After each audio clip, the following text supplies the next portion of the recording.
So I'm sending out smudge to each of you. Feel free to receive this cleansing smoke. Asking Creator for a time of good connection, learning, and inspiring each other.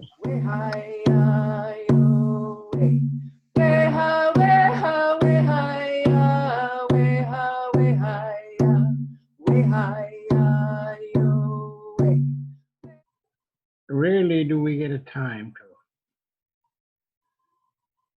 to get into some kind of a relationship in which stories will be unfolding. Stories of, first of all, who we are, where we come from, and why we are here. The reauthoring practices are like a good meal. You have to taste it to have a sense of the work. And so the invitation of reauthoring ideas and practices is how can we take back the pen in the writing of our lives as communities, as individuals, as regions. Are we the sum of many stories? What stories are we the sum of? What if we could choose the ones we want to live by and see all those stories we're swimming in? Let's take back the pen and reauthor our narratives.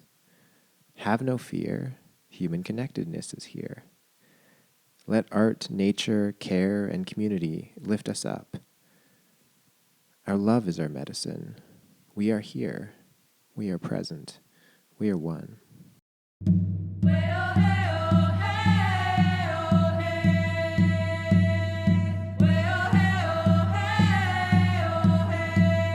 One thing that everyone kind of gained from it was that when Eastern Owl came to rehearsal with Lady Cove, it wasn't suddenly like, oh, Eastern Owl's in the choir, so now they're all going to sit there and they're going to listen to the conductor and do whatever they're told. Everyone was giving their input. It's like, oh, what if we added this instrument? What if we added this? What if we added this? What if we added echoes, echoes, echoes? You know, like that wasn't there in my original arrangement. I think it was you, Janelle, who said that in rehearsal, like, oh, we should do an echo on the echo. I'm like, you're right. I'm going to go back and change the score. And then Lady Cove really got to experience what a collaborative musical experience could be like.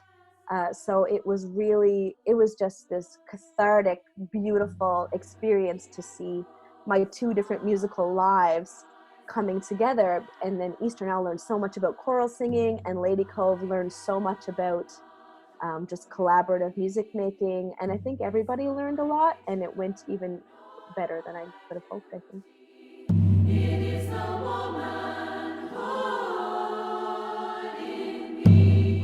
Because in the kind of classical conducting world, I would be even considered somebody who, you know, kind of lets the choir talk more than they would most. You walk in, nobody's allowed to say a word. You do exactly what you're told.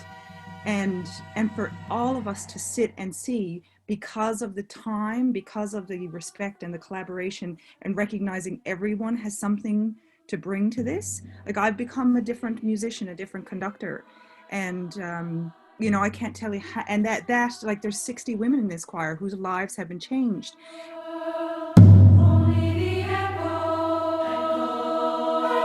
As artists, as Indigenous women, we're always looking to strengthen our relationships, and that's such an integral part of our process when collaborating with community. Is the very first thing that we consider is relationship building. Through thick and thin, a friendship that will never end. When you are weak, this past week has been really hard for us in Nova Scotia. And of course, this crisis that the whole world is facing is taxing all of us. But it's also an opportunity not only to reflect on what we're feeling right now and going through right now, but also to talk about the future, and for us to really visualize what that future could look like, and how it can be a more creative and compassionate society.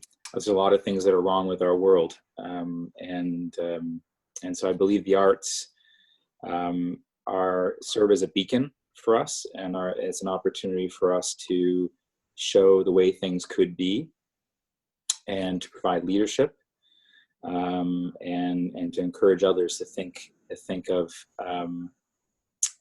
to think of people outside of themselves, and to see how they can fit into this hope for this better world that can emerge from this time of crisis and time of reflection.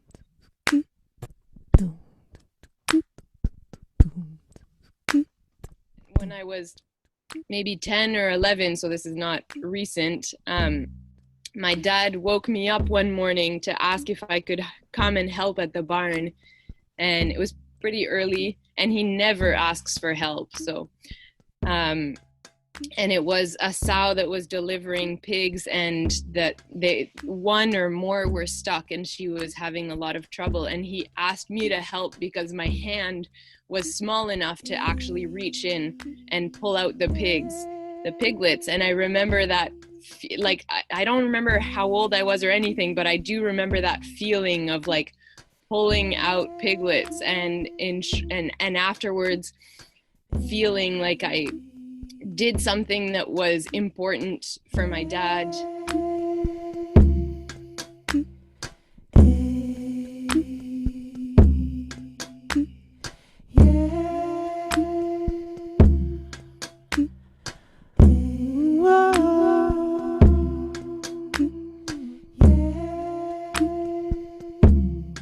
Feeling inspired to seek out more opportunities to engage and connect with community like this. I personally feel like the connection between my parents, my grandparents, my kids is like really intense. And even though I love farming and growing food, and no matter where I lived, it would probably have some part of my life. I can't picture myself farming anywhere other than here, just because that's like my main reason. Like, food and farming for me is just family. It's building the relationships so intensely and doing things that are so intense and not always fun, but the shared experience that comes with that afterwards. Into an organic grain farm, yeah. For the first time, we're thinking the step past our food and thinking about what our food eats. And I've been thinking that my whole life, but it was so encouraging to have somebody else think, somebody else who's not at all in this realm. It's their first time raising chickens, and up to now they thought they were doing a great thing sourcing organic eggs or whatever, but now they're thinking about what does that thing eat. And that's a huge step. Like, that's a giant thing to think about.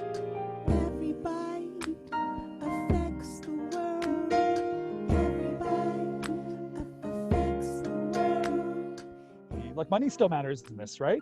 And coming into the COVID-19 situation, we were in a position that I was getting phone calls from people in positions of power saying, what do we do? And I was able to communicate that clearly we were facing a food security crisis because of COVID-19 in a number of ways. And I was so lucky because I get the call that says, what do we do? And I say, give people money and don't judge.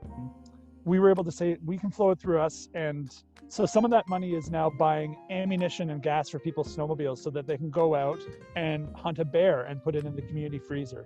And it would be very difficult for more sort of complex institutions to spend money on that. But it's not for us. And so, like, we've seen all this kind of, it's been so fascinating for me to see, I think, what happens when you trust people. Like, not having unnecessary barriers has opened up a lot of places, and getting the sort of just doing stuff.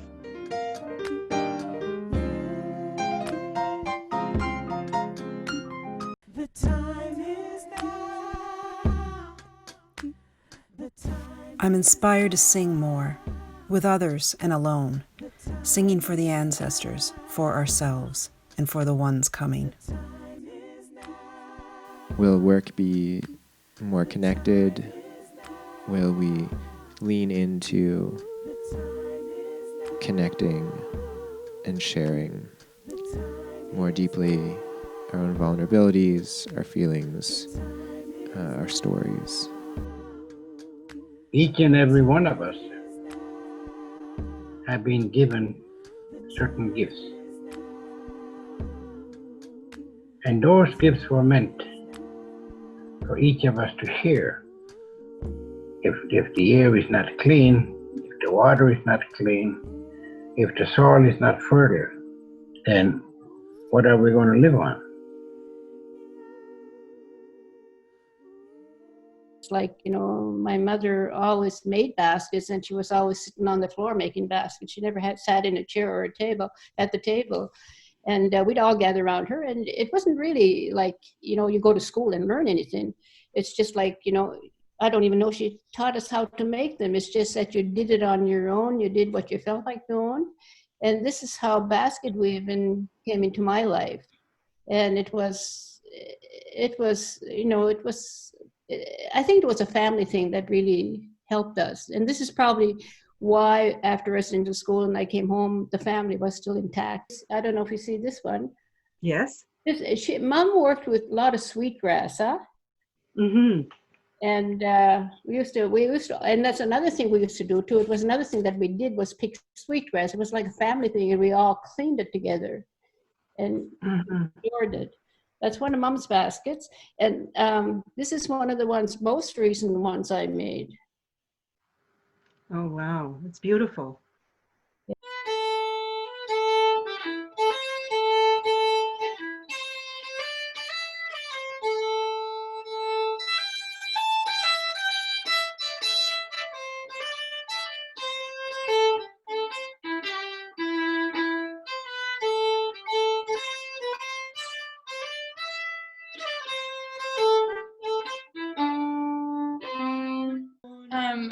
The song that I wrote for Mamie, it is about the day that she had found out that her husband passed away in a train accident. Mamie wasn't sure what the situation was, but she knew that she had to be prepared. So she was getting a room ready and hot water and things to take care of him. She knew there was an accident.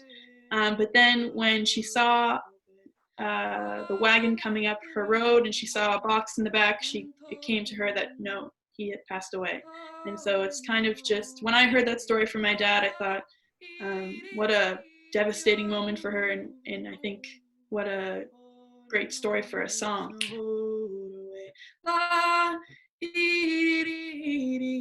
Oh, no, I'm no clown, motor wine skill with me.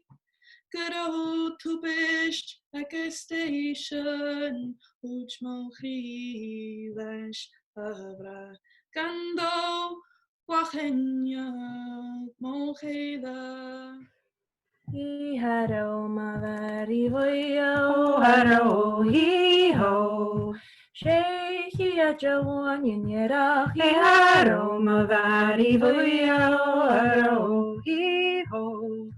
Danger Valoveda, Tanasheki Haro Mavari Voyo Haro Hi Ho. Okshena Shurishna Krauno Haro Mavari Voyo Haro Hi Ho. Someone is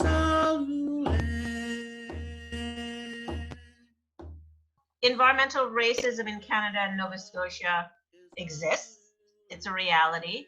I think the term is problematic for people because they don't understand the subtleties with which environmental racism weaves itself into our societies.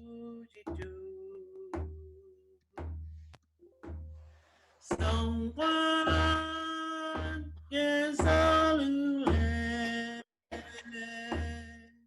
we should know that environmental racism doesn't happen on its own. So when we talk about environmental racism, it's very difficult to also not talk about colonialism and inequalities in labor and inequalities in housing, inequalities in employment. These things happen together. And it's much easier than to put an industry in a community that's dealing with those social ills, other social ills, multiple inequalities, because those multiple inequalities destabilize communities, making it much easier for an industry owner to say, that's where I'm going to put that industry, because those are communities that tend not to be able to fight back because they're dealing with so many other competing issues.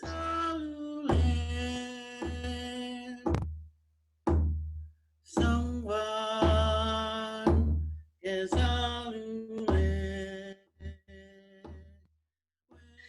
but if you consider yourself to be an ally for a cause, there can be no conditions. Right. You can't stand with us to fight a pipeline going into the land or the sea and then criticize us for evoking our treaty rights for moderate livelihood. Being a true ally, has no conditions. If you're with us, you're with us. You're educating yourself. You're learning about the whole history, and you're sharing that with people. You're helping us build awareness and understandings through everything. So it can't be just something, you can't stand with a group of people just for the cause of something you're going to benefit from. And then when something else comes down the road, criticize the same group of people. And remembering one thing in particular that my father always said was a very simple thing. No matter where you are or what you do, hold your head up and be very proud of who you are. And always remember, if you're doing something, do it for somebody else. And those things, those words, those things stayed with me all my life. And that's how I guess I grew up, being able to deal with some of the racism and the name calling. I've lost some good friends along life's way. Some loved ones departed in heaven to stay. But thank God I didn't lose everything. As time went by, I realized my life was not my own, but was for something that was a mystery to me. As I questioned myself, who was at the helm of influencing me as a person? I had to be that influence for myself. I had to define who I was and who I was going to become. It was the things of this world that was influencing me all over this time. So I began to, the empowerment was mostly deeply cultivated during the times I was challenged. Without failure, I would have nothing to improve upon. My imperfect moments provided the perfect trajectory for my growth. Empowerment enabled me to take initiative and make decisions and solve problems. I never lost my faith, but most of all, I never lost my faith. Still here. I'm a person of love and heart, and then I became a monk. Not no monk of no religion. A monk is one of the self, one with no anger, no worry, no jealousy. He goes, okay, oh, you got power, you can heal. That don't mean nothing.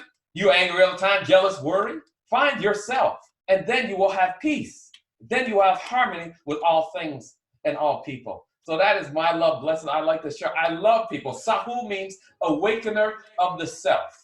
So that is my job, is to help people to see their real self that's underneath that I couldn't see. I only know it because I went through it and experienced it. I thought that was me, but I was in pain. The real you will be full of love, no pain. It doesn't matter if you're a garbage man, no matter what you're doing, you'll have peace and love with who you are and have harmony with the all.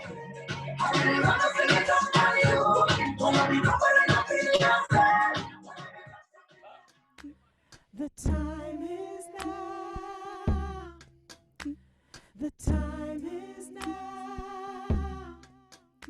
Deeper connection across differences and bridging divides through story and understanding our relatedness and our relations to the different problems and solutions through the stories we share.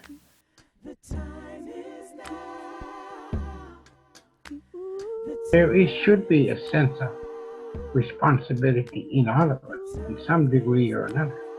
There is a great need to coin something that will help us to unite. Not just invite, but we're going to embrace the spirit of collaboration. So that doesn't matter what the host looks like, that spirit of knowledge will always be utilized.